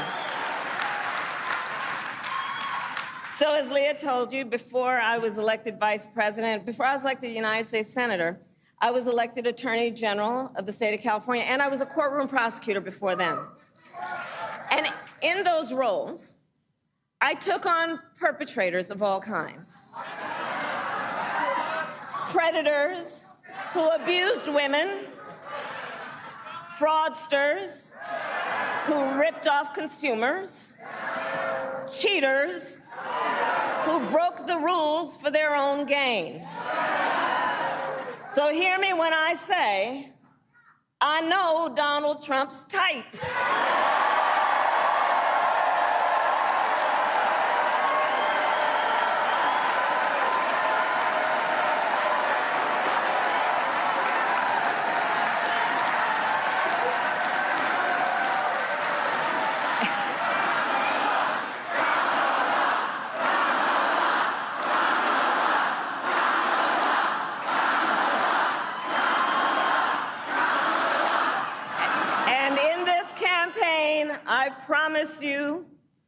I will proudly put my record against his any day of the week.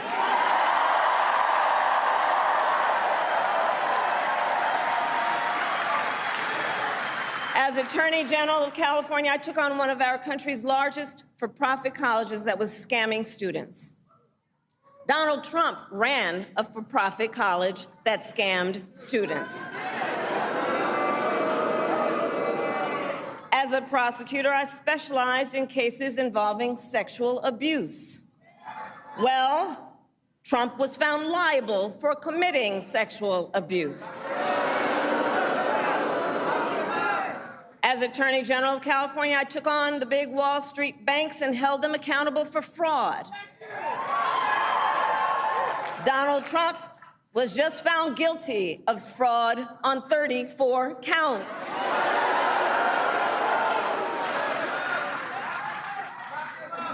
But let's also make no mistake, this campaign is not just about us versus Donald Trump.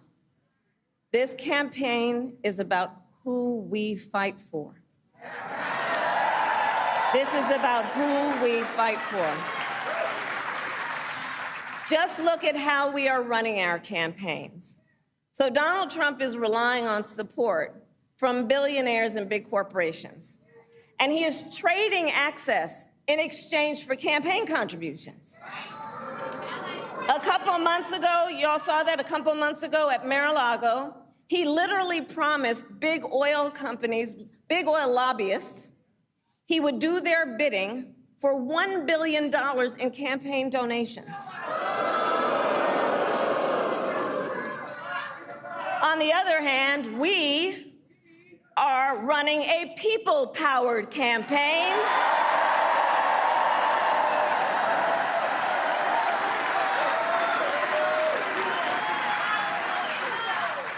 And we just had some breaking news. We just had the best 24 hours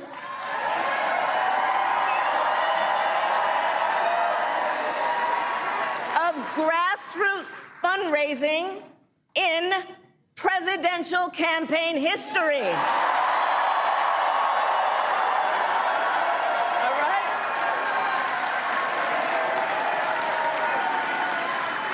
And because we are a people-powered campaign, that is how you know we will be a people-first presidency.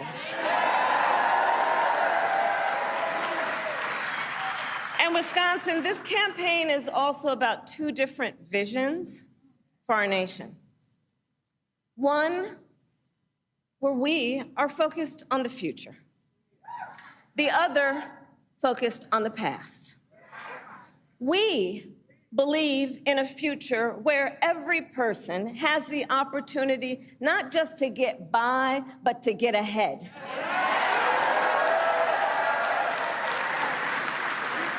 A future where no child has to grow up in poverty.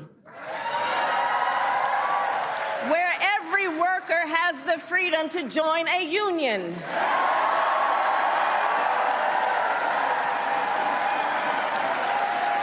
Where every person has affordable health care, affordable child care, and paid family leave. We believe in a future where every senior can retire with dignity. So all of this is to say, building up the middle class will be a defining goal of my presidency.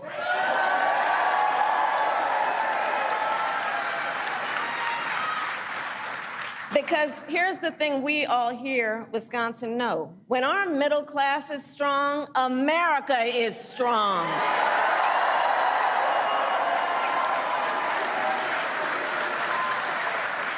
But Donald Trump wants to take our country backward. He and his extreme Project 2025 agenda will weaken the middle class. Like, we know we got to take this serious thing. Can you believe they put that thing in writing? Read it. It's 900 pages. But here's the thing. When you read it, you will see Donald Trump intends to cut Social Security and Medicare. He intends to give tax breaks to billionaires and big corporations and make working families foot the bill. They intend to end the Affordable Care Act and take us back then to a time when insurance companies had the power to deny people with pre-existing conditions. Remember what that was like? Children with asthma, women who survived breast cancer, grandparents with diabetes. America has tried these failed economic policies before, but we are not going back. We are not going back. Not going back. We're not going back. We are not going back. We're not going back. We're not going back. And I'll tell you why we're not going back. Because ours is a fight for the future. And it is a fight for freedom. Generations of America's, generations, and we have to remember this, the shoulders on which we stand, generations of Americans before us led the fight for freedom. And now, Wisconsin, the baton is in our hands.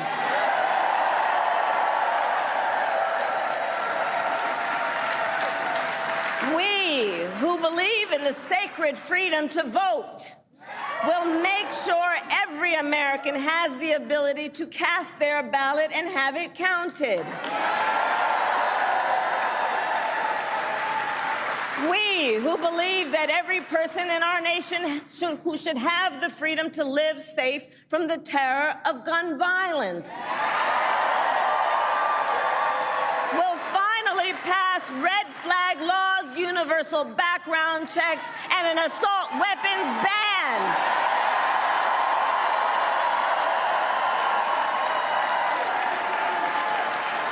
And we, who believe in reproductive freedom,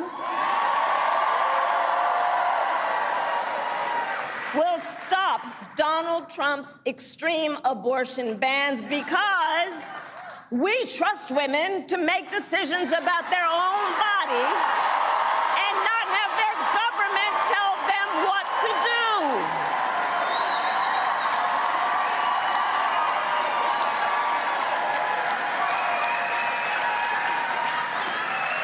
And when Congress passes a law to restore reproductive freedoms, as President of the United States, I will sign it into law.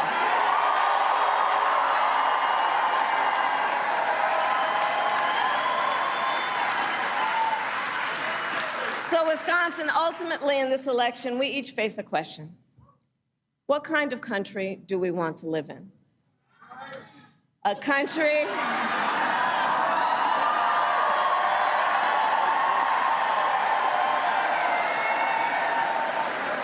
and to your point, do we want to live in a country of freedom, compassion, and rule of law?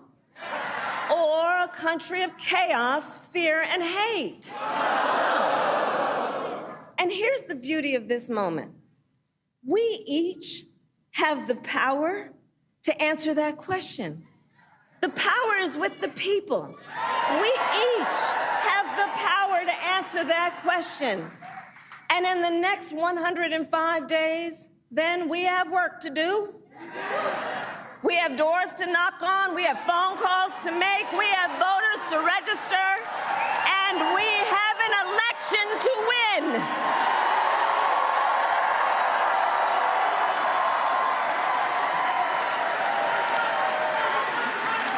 So, Wisconsin, today I ask you, are you ready to get to work? Do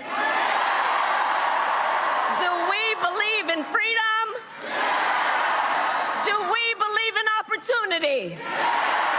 Do we believe in the promise of America?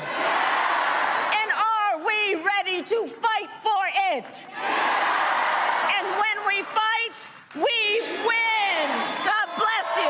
God bless the United States of America. President Joe Biden has made the selfless decision to pass the torch to Vice President Kamala Harris, who is ready, willing, and able to lead us into the future.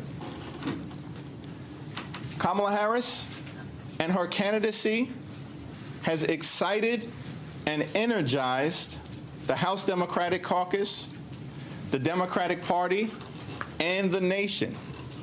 Vice President Harris has earned the nomination from the grassroots up and not the top down. She is ready, she is willing, she is able to energetically and emphatically lead America into the future. Kamala Harris is a common sense leader who knows how to deliver real results for hardworking American taxpayers.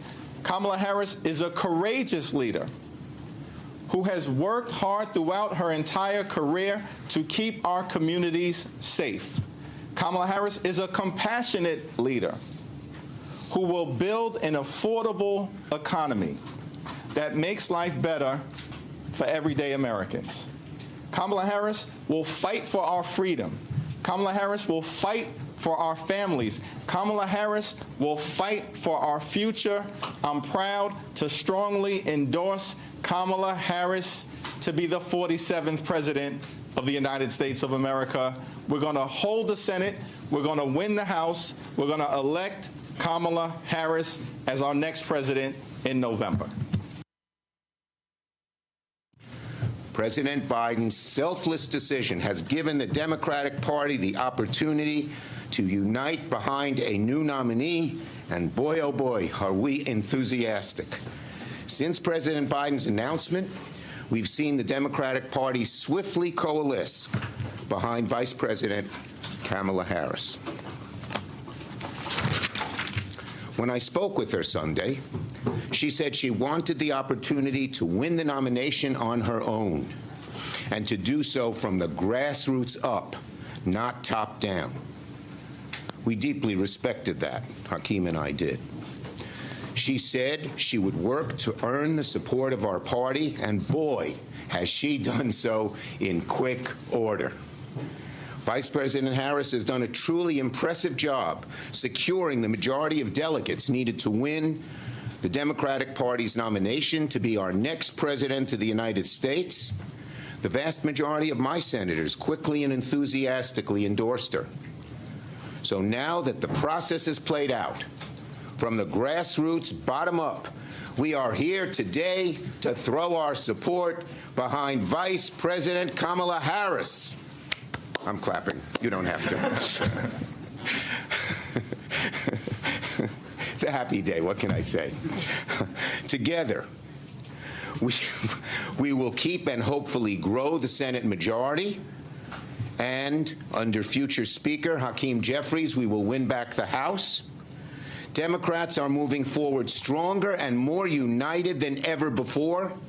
In just the last 36 hours, I have seen a surge of enthusiasm from every corner of our party, uniting behind Vice President Harris.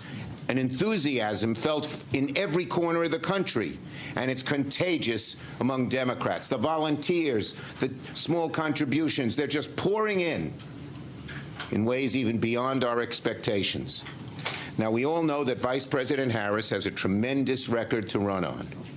And now begins the next chapter in our quest to make sure Donald Trump does not become president. Today, with one voice, we speak about the dangers he presents to working families, to our country, and to our democracy.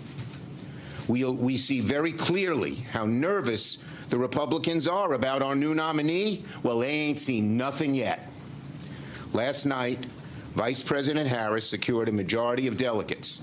Today, in Wisconsin and across America, we begin our next chapter, and it will be our best yet. Vice President Harris will beat Donald Trump and become the next president of the United States of America.